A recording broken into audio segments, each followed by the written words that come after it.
All right, this lesson is about arithmetic sequences. An arithmetic sequence is one in which any two successive terms in the sequence have a common difference.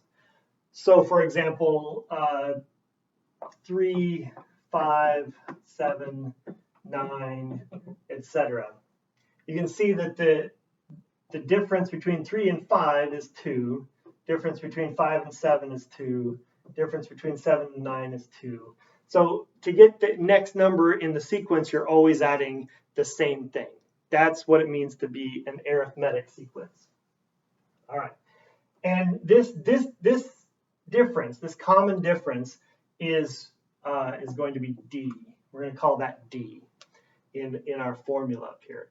And so this formula can be used to find any term in an arithmetic sequence, as long as we know the first term, a sub 1, and the common difference between terms. So let's go to the first example. The first example, we're given this sequence, 8, 14, 20, 26, etc. And we're asked to find the 65th term. Well, first of all, let's look at this and see if this is, in fact, an arithmetic sequence. The difference between 8 and 14 is 6. 14 minus 8 is 6.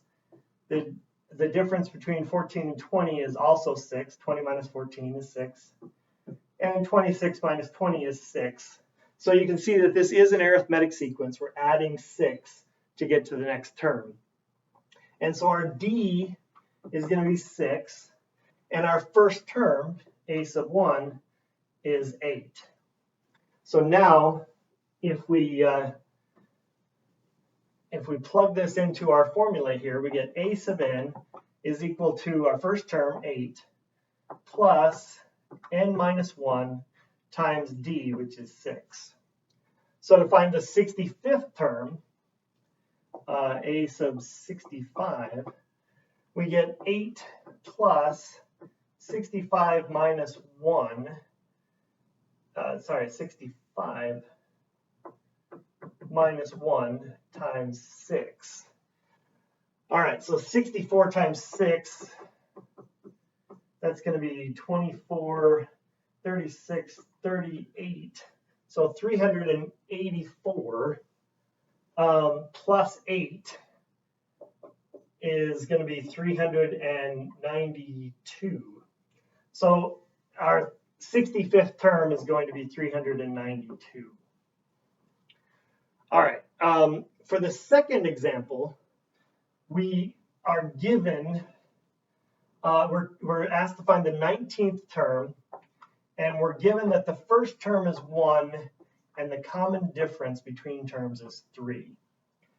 So let's, first of all, just so we kind of see what this sequence looks like, let's write out the first few terms. So the first term is 1, and then we're adding 3 to get the next term.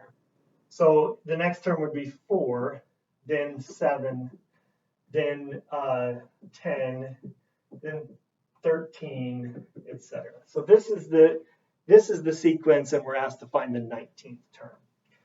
So let's use our formula here. So a sub n is equal to the first term, which is 1, plus n minus 1 times d, which is 3.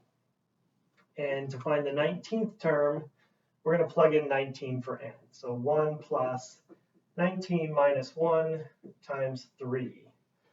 So 19 minus 1 is 18 times 3. Let's see, that's going to be 20 times 3 would be 60 minus 6, so 54.